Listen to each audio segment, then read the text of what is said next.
আপনার জীবনের সবথেকে বড় সর্বনাশটা যদি আপনার স্বামীর থেকে হয়, তাহলে আপনি কখনোই সেটা ঠিক করতে পারবেন না। সমস্ত পৃথিবীকে যদি আপনি এক করে দেন, তারপরেও সেটার সমাধান করা সম্ভব না। স্বামী নামটা এমন একটা জিনিস, যার মধ্যে কোনো ফাটল ধরলে বা একবার সেটা ঘুরে গেলে, সেটা আর ঠিক করা যায় না। আপনি পৃথিবীর যত দামি আঠা দিয়ে এটা জোড়া লাগানোর চেষ্টা করুন না কেন, কিছুতেই সেটা আর জোড়া লাগে না। আমার স্বামীর সাথে আমার সম্পর্ক ৫ বছরের। আমরা ভালোবেসেই বিয়ে করি দুজন দুজনকে। ঠিক ভালোবেসে বিয়ে বলা চলে না, সেটেল ম্যারেজও বলা যেতে পারে। আমরা ২ পরিবারকে মানিয়েই তারপর বিয়ে করি। প্রথমে ৫ বছর আমরা চুটিয়ে প্রেম করি, তারপর একজন আরেকজনের পরিবারকে জানাই। আমাদেরকে ভালোভাবেই ২ পরিবার মেনে নিয়েছিল। শুরুর দিকে ২ পরিবারের মধ্যে সামান্য ঝামেলা থাকলেও আস্তে আস্তে সেটা ঠিক হয়ে গিয়েছিল। আমরা মেয়েরা কোনো একটা সম্পর্কে আবদ্ধ হলে সেটা নিয়ে বোধহয় একটু বেশিই চিন্তা ভাবনা করি। আমিও করতাম। আমিও অনেক স্বপ্ন সাজাতাম। কত পরিকল্পনা, কত কিছু করতাম।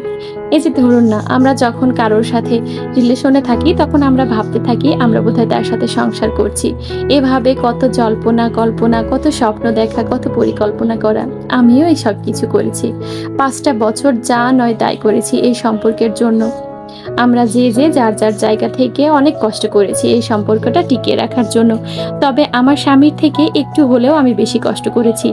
কারণ তার থেকে আমি আগে তাকে বেশি ভালোবাসতাম। পরে যখন সে বুঝতে পারে তখন একদিন আমাকে প্রপোজ করে বসে। সে বুঝতে পারে এই মেয়েটা হয়তোবা আমাকে অনেক ভালোবাসে। যার দরুন সে একদিন আমাকে প্রপোজ করে।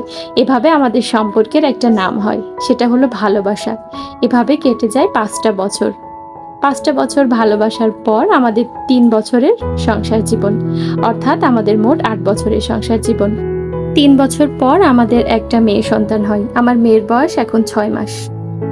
প্রথম দিকে সবকিছু ঠিকঠাক ছিল। কিন্তু হঠাৎ করে আমার মনের মধ্যে কেমন জানি সন্দেহ বাসা বাঁধতে শুরু করে।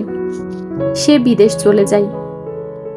২ পরিবারের সহযোগিতায় আমার পরিবার যে যতটুকু সামর্থ্য ছিল ততটুকু দিয়ে তার সহায়তা করে, আর তার পরিবারের যতটুকু সামর্থ্য ছিল ততটুকু দিয়ে তার সহায়তা করে। ২ পরিবারের সহায়তায় সে বিদেশ চলে যায়।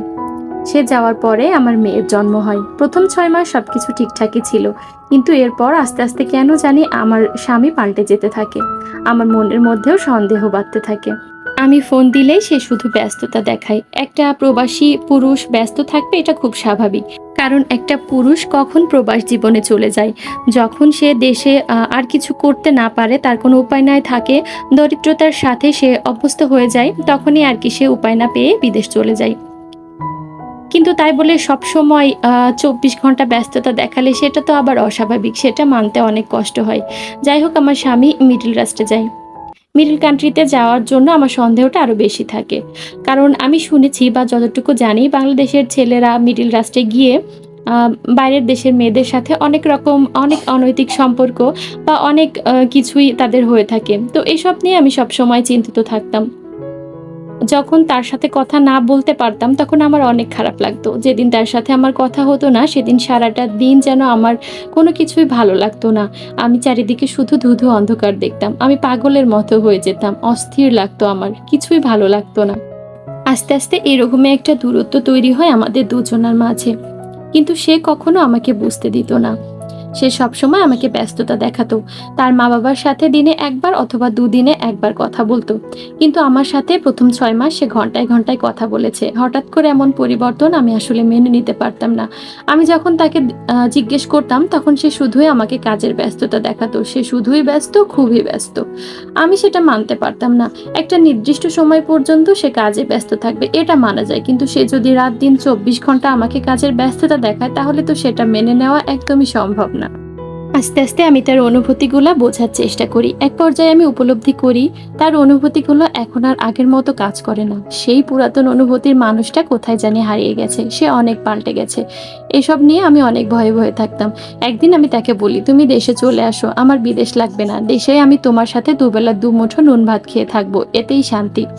সে তখন আমাকে বলতো, "ধুর পাগল, দেশে আসবো কেন? আমি তো তোমারই আছি। আমি কোথাও কি দূরে চলে যাচ্ছি নাকি? তাছাড়া আমাদের একটা মেয়ে সন্তান হয়েছে।" এসব বলে সে আমাকে বুঝ দিত। কিন্তু তারপরেও আমার মনে একটা অজানা অচেনা ভয় কাজ করত। আমি সবসময় চাইতাম সে প্রতি ঘন্টায় ১ বার আমার সাথে কথা বলুক। সে ভালো আছে, সুস্থ আছে, সুখে আছে। এটাই। কিন্তু ডিউটি শেষ করে আসার পর সে আমাকে ফোন দিতে অনেক বেশি বিরক্ত বোধ করত। আমি অনবরত তাকে ফোন করেই যেতাম, কারণ আমার জানা ছিল তার ডিউটি কয়টা থেকে কয়টা পর্যন্ত চলতো। আমি তাকে সারারাত ফোন দিতাম, কিন্তু সে আমার ফোন রিসিভ করতো না। আমি অনেক সময় অনেকবার তার অন্য নাম্বারে হোয়াটসঅ্যাপে বা ইমোতে ফোন দিয়ে ব্যস্ত পেতাম। সে বলতো তার নাম্বার নাকি এমনিতেই ব্যস্ত করে রাখা। আমার আসলে জানা নেই যে কথা বলা ছাড়া এভাবে নাম্বার এমনিতেই ব্যস্ত করে রাখা যায় কিনা। আমি তখন খুব ভেঙে পড়তাম। সারারাত কান্না করতাম। সারারাত কান্না করতাম আর তাকে অনবরত ফোন দিতেই থাকতাম। এমনও হয়েছে আমি রাত ১০টা থেকে তাকে ফোন দেওয়া শুরু করেছি, কন্টিনিউয়াসলি ভোর ৫টা-৬টা পর্যন্ত আমি তাকে ফোন দিয়ে গেছি। কিন্তু একটিবারের জন্য সে আমার ফোন ধরেওনি বা কেটেও দেয়নি। এভাবে দিনের পর দিন ফোন দিয়েই যেতাম, কিন্তু তার কোনো রেসপন্স পেতাম না। অবশেষে বাধ্য হয়ে আমি আমার শ্বশুর-শাশুড়িকে বিষয়টা জানাই। এর মধ্যে কিন্তু আমি আমার পরিবারকে এসব বিষয়ে কিছুই বলিনি, কারণ ভালোবেসে বিয়েটা তো আমিই করেছি। ফ্যামিলি রাজি থাকলেও শুরুতে তো তারা রাজিই ছিল না। আমার জোরাজোরি পীড়াপিড়িতেই তারা রাজি হয়। এক পর্যায়ে আমার শ্বশুর শাশুড়িও তাদের ছেলেকে জিজ্ঞেস করে যে তার কিসের এত ব্যস্ততা। তখন সে তাদেরকে তার মতো করে বুঝিয়ে দেয়। উল্টা তখন তারা আমাকে বোঝাতে শুরু করে, মা তুমি একটু ধৈর্য ধরো, ও আসলেই ব্যস্ত, একটু সময় দাও, দেখবে সবকিছু ঠিক হয়ে যাবে। ধৈর্য ধরতে ধরতে এতদিন হয়ে গেল। হঠাৎ আমি জানতে পারি ও ১ বছর ধরে অন্য একটা মেয়ের সাথে সম্পর্কে জড়িত। কথাটা শুনে আমি অনেক বড় একটা ধাক্কা খেলাম, সে সাথে অবাকও হলাম। তার মানে দেশে থাকতেই ওই মেয়েটার সাথে ওর সম্পর্ক। এক সূত্রে জানতে পারলাম বিদেশ যাওয়ার আগে সে ২ মাস আগে মেয়েটাকে বিয়ে করে রেখে গেছে, অর্থাৎ আমার প্রেগনেন্সির টাইমে সে ওই মেয়েটাকে বিয়ে করে। এটা শোনার পর আমার আর কোনো কিছুই মাথায় আসছিল না। একটা স্বামীর কাছে আমি কতটুকু নিরাপদ? একটা স্বামীর কাছে আমি কতটুকুই বা আশা করতে পারি যে আমার প্রেগন্যান্সির টাইমে আমার দুর্বলতার সুযোগে অন্য একটা মেয়েকে বিয়ে করে? আমি তার কাছে জিজ্ঞেস করি, কিন্তু সে কিছুতেই কোনো কিছু স্বীকার করে না। তবে মেয়েটা কে আমার খুব জানতে ইচ্ছা হলো। আমি খুব জানতে চাইলাম, কিন্তু জানতে পারলাম না। আমি তার দেশে বিদেশে সকল বন্ধু-বান্ধব, আত্মীয়স্বজন সবার সাথেই যোগাযোগ করা শুরু করলাম। এক পর্যায়ে তার দেশে বিদেশে যত বন্ধুরা আছে সবাই বলতে লাগলো সে নাকি দেশে থাকতেই ওই মেয়েটাকে বিয়ে করে এসেছে। আমি খুব অবাক হলাম, আর অবাক হয়ে তাদের কাছে জানতে চাইলাম, তাহলে আমাকে কেন এতদিন আপনারা বলেননি? সে নাকি না করেছিল। পরে খোঁজ নিতে নিতে জানতে পারলাম মেয়েটা দূরের কেউ না, আমার এক কাছের বান্ধবী, তারই ছোট বোন।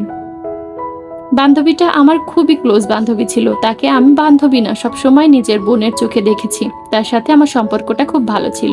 তারই ছোট বোনের সাথে কিভাবে জানি না ওর সম্পর্ক হয়ে গেছে।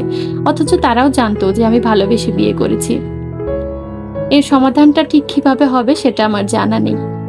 আমি এখনো এই অবস্থাতেই আছি। তবে আমার স্বামী আমাকে কথা দিয়েছে সে ওই মেয়েটাকে ডিভোর্স দিবে দেশে আসার পর। কিন্তু আমি চাই না যে আমার মতো অন্য মেয়ের জীবনটাও নষ্ট হোক। আমার শ্বশুর-শাশুড়ি আমাকে আটকে আগলে ধরে রেখেছে যে যত যাই হোক তুমি এই বাড়িতেই থাকবে।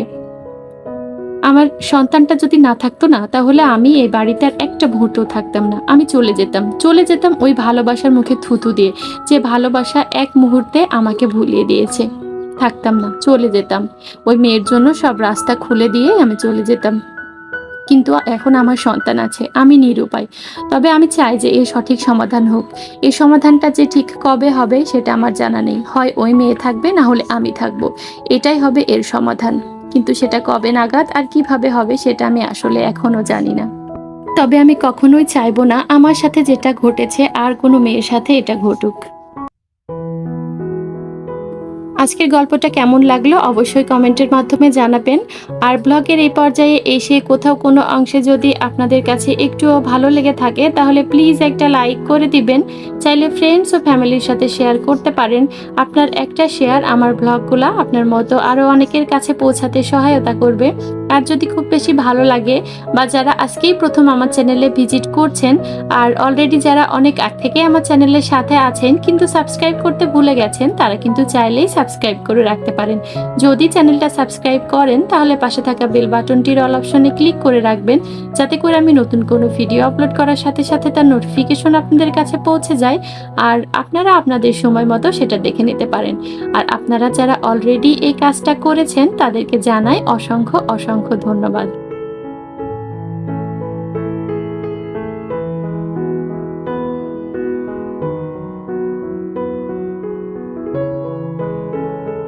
দেখতে দেখতে ব্লগের একদম শেষ পর্যায়ে চলে এসেছি। আজকে এখানেই বিদায় নিচ্ছি। আগামী দিন ইনশাল্লাহ হাজির হব নতুন আরেকটি ব্লগের সাথে। সেই পর্যন্ত সবাই ভালো থাকবেন, সুস্থ থাকবেন আর আমাদের জন্য দোয়া করবেন। আসসালামু আলাইকুম সবাইকে। আল্লাহ হাফেজ।